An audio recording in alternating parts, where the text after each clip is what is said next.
So this year I decided to take a look at a budget Android device for using Nomad Sculpt, and we went for this one called the Weelikeit, and it's got Android 11 on it, and this is a quick review of how I found it.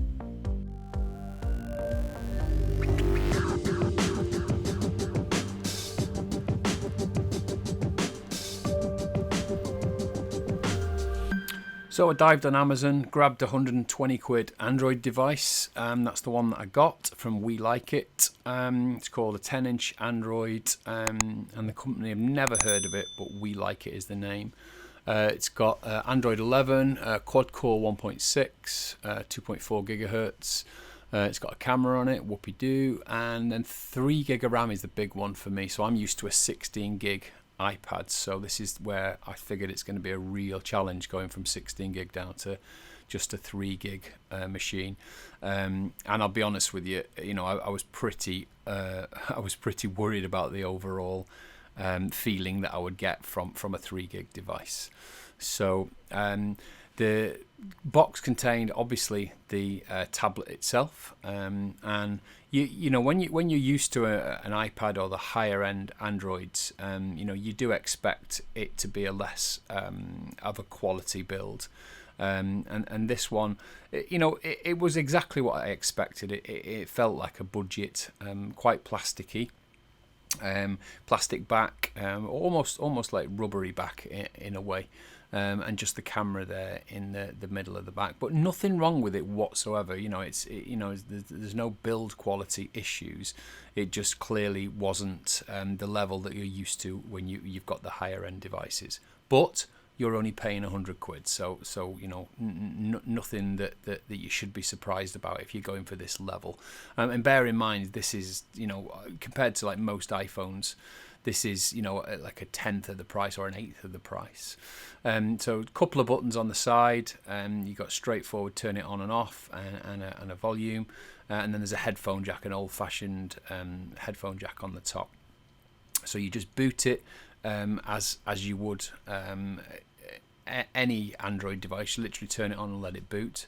You can see me there checking to see if there's another screen protector on it, and actually that was the screen. So rather than it being a screen protector, it was literally, the screen felt like it was a screen protector, so that was a little bit worrying.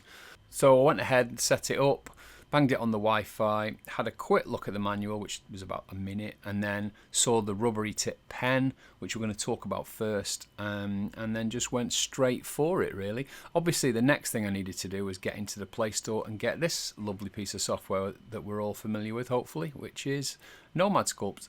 So just went straight into the store, downloaded the current version. This is our artwork, actually, so it was quite nice to see that there still in the store.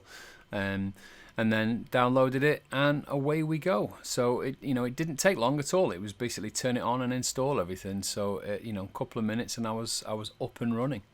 So let's talk about the pen.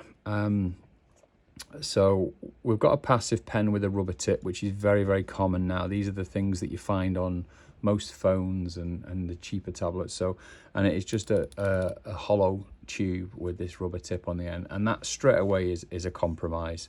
There's limited accuracy with these things. Obviously, there's nothing active about them, so there's no pressure sensitivity or anything like that. So the first thing that I would want to do is swap that out. Now it does work, as you can see. You can manipulate things, you can move them around, but that's going to give you somewhat of a limited experience. So straight away I would swap that out for. I have a number of pens that I use for this kind of thing. So I have one called a Siskel, and the Siskel is this one, and this is one that you charge up, so it's active. It's got a very like a ballpoint pen kind of tip. They're all the ones I'm going to show you are relatively cheap. They're all under £30, and some are down to like a £5 or £5. So you're not going to spend a lot of money on these. Now this one's great, apart from the fact it's got this very hard tip. So what I've found, even in the few days that I've been using it, is that it does leave marks on the surface. So you might want to be careful of that one, unless you've got a screen protector. If you've got a screen protector or use the one that comes with it, then you'll be absolutely fine. and it connects straight away via Bluetooth. So that one I find quite good. The second one is this one. This is called I bought it as it's called a Magic Pencil, and it looks pretty much exactly the same as the first generation Apple Pencil. You have a power button here, and you turn it on, and it lights up like that, and you get exactly the same experience as the Siskel, if I'm honest. It's just that it looks like an Apple product. You charge it with one of the smaller USBs. There, USB-A is it? I think. I'm not too sure of the name of that, but it's the very, very common USB charger, and it holds a fair charge. And that one I found quite useful. You know, exactly the same experience as the Siskel. So that's probably the one I will use the most. And there's a third one that I use a lot. This one's called, some stupid names here, I know. This one's called a Dimples XL. And this one is a little bit odd looking because at one end, you'll see it's got this, which is the exact same rubber tip as you get with this Weelikeit device. But at the other end, it has this, which is somewhat, I suppose, more similar underneath. Let me pull it off if I can. I know you can't. So what you see inside is quite a tight point, but it has this rubber slider on the top, which means none of the surface gets damaged. And what I find with this is you can get the accuracy with the point accuracy, and it doesn't damage the screen because it slides around with this big rubber thing. Now this looks terrible. You know, well, actually it's not even, the response isn't as good as the other two. But I use this a lot on the iPhone. So I think this could be the one I end up using. I think it's going to be between this and the active one. You know, the Magic Stylus is probably, I mean, it looks the best actually, and it probably feels the best. So this will be more of a travel one. So yeah, they're the options instead of this one. And obviously it's, you know, you've bought a cheap tablet if you've bought this, so you only want a cheap pen to go with it. But you know, you can literally get these down to a couple of quid for these kind of things, and then upwards, you know, 10, 15 and 20 quid for these other ones that I'm showing you.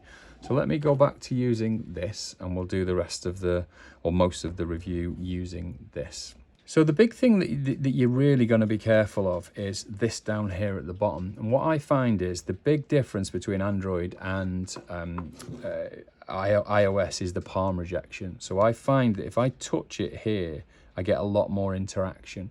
And the problem with that is this bit here, for me, is normally here. So I go in and I change it in the settings up here. Oops, up here. I can get there. And I just change the interface down here. I flip the bottom. Now I'm left-handed, so I flip the middle as well. So these panels, I flip them over. I leave the top as it is, and I just flip the middle bit when you see me working on an iPad. And now what I've done is I've just flipped the bottom to put all of these icons here, because I find that I am touching it here quite a lot. Now because it's only a 10-inch, you can have your hand off a lot of the time. So that, you know, and I support it with this little finger like this.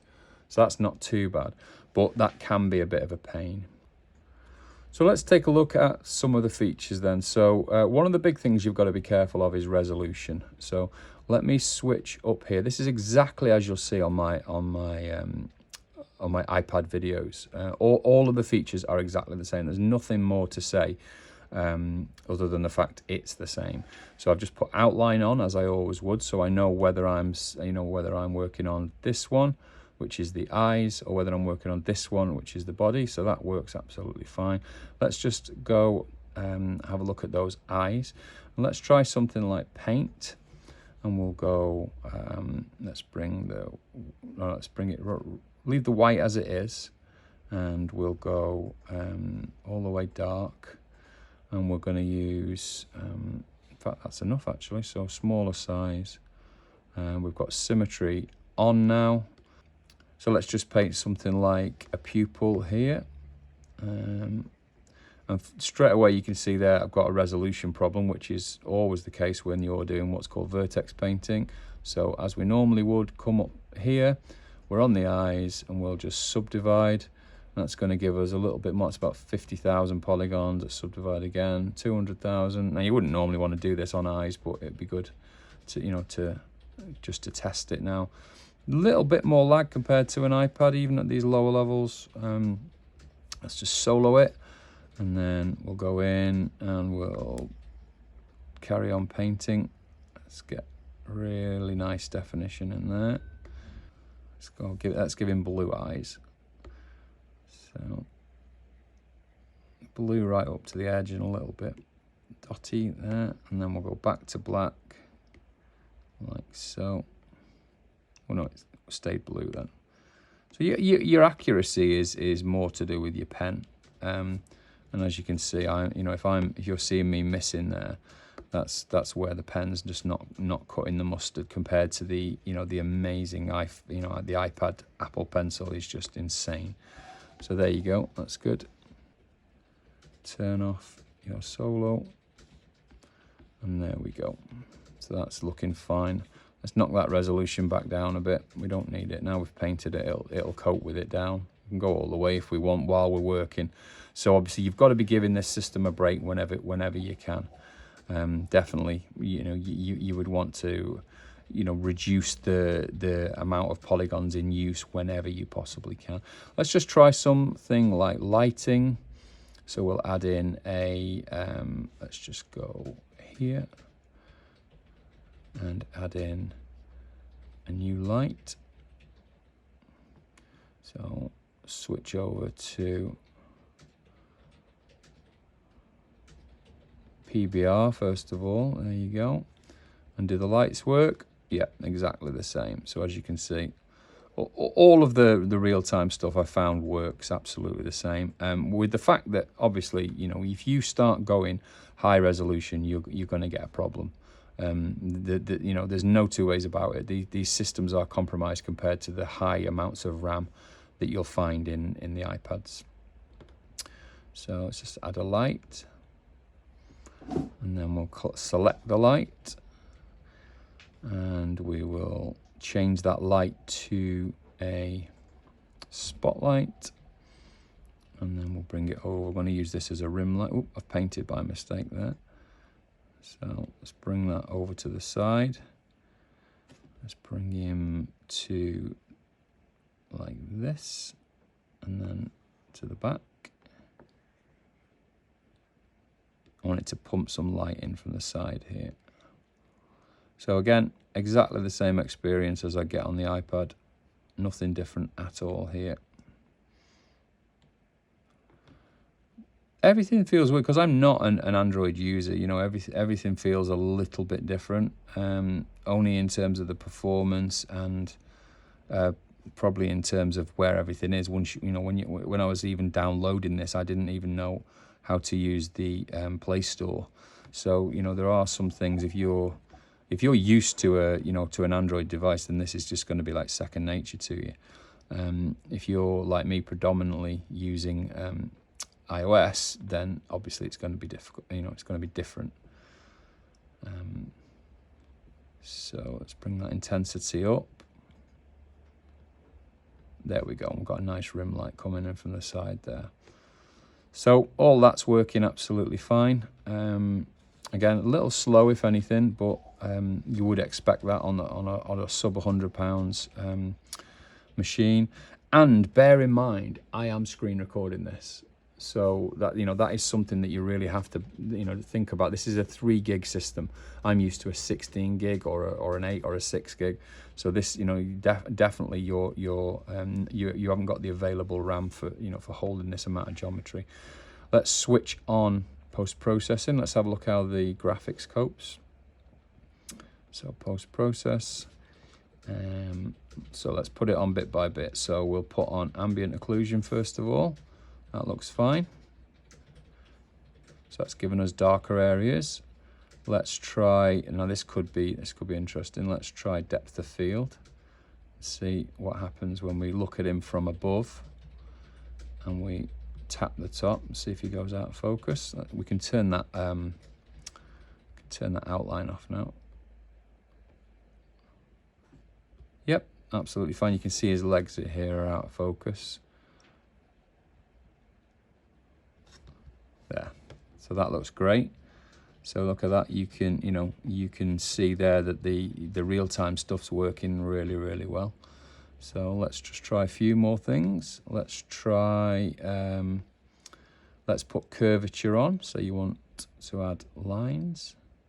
Yep, that works absolutely fine. You wouldn't want it in this environment, you know, in this scenario, but at least it does work.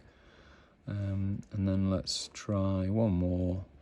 Let's just try, say, color grading. Just see what happens when we, yep, look at that. You've got everything working absolutely fine there. Again, it's slower than you'd want. You know, there are, oh, I'm giving him a beard by mistake there. So let's try double tap to undo. So this is my very first go with sculpting, and I'm not unhappy at all. I've used all the major tools, things like move and clay, and all of the basics like flatten when we want to do areas like these lips, double tap to undo, voxel remesh. So let me just put wire on and show you. You can see you can voxel remesh on the fly. I don't know whether you can see that. Well, basically it's just remeshing it where I'm working. So if I want to give this guy a beard, let's go back to clay, turn wire off, and we just work our way around here, sculpting. I'm just going to switch pens for a minute, so I'm trying different pens as we're going along. So I'll switch to this one now. This is a Sysculpt. Turn it on, activate it, and straight away it's working, so that's good. So let's just come around here and just sculpt what you can see. There's no lag in the core sculpting at all. This is just using no alpha brushes or anything like that. This is just straight up sculpting with the clay brush with no setting changes. Let's bring him round here, bring the size down, give him some eyebrows. Let's try the smooth. Works absolutely fine. Let's just try and switch to crease. Small brush size. Even smaller brush size. And that works absolutely fine. Again, there is definitely some lag compared to an iPad, but actually I'm sculpting absolutely fine with it. So it's not at these resolutions anyway, it's not causing me any major problem. The only thing I would definitely say is this palm rejection, because this is difficult. Now I'm going to have a chat to the developer and see if I've missed something, because there could well be some kind of rejection in there. And I do have a vague memory of him saying something about that kind of topic. So we'll have a look and see if there's something I can do, whether that's just more about me and just, you know, just learning this rather than learning, you know, to use Nomad on an Android rather than it being, you know, the tablet's fault. But yeah, that, you know, every major tool I've tried so far from a sculpting point of view, not a problem. Not had an issue with it at all. Let's try some of the tools for the destructive tool. So let's try trim. So this is where we would trim off. So as you can see, that's working nicely. So trim's working as you would expect it to. Let's just try it with a cube. Absolutely fine. Working like a dream. So very happy with that. Let's try a few more. Let's just try something like flatten again. So see if we can get some of these flat planes going. So, and that works absolutely fine. One of the big things that you always want in a sculpting package is to be able to make nice planar changes like this. Especially if you're doing things like lips, you want to be able to do that. You know, the lip underneath is a plane change like that. And if it's all blobby and all, you know, and all too blobby, you're not going to get the look that you want. So yeah, that's working absolutely fine. You can see it there. You know, it improves the look of the sculpt straight away. So in summary, it is a budget tablet for Nomad. It's 120 quid. So I think it's really good value. If you want an experience like an iPad, then you're going to have to pay for an iPad or the higher end Samsungs or the higher end Androids. But for 120 quid, it's a larger screen than your phone. And if you can live with the pen or buy yourself a bit of a better pen, it's not that bad of an experience at all. It's a great little device for a 10-inch tablet. For that kind of price, I would say it's worth having. I really hope you're enjoying these videos, and if you are, please give us a thumbs up. It does help us to get in front of all the artists who may like this kind of content. And if you give us a thumbs up, then why not subscribe to the channel, and we can let you know when we're going to drop new content, which is every week.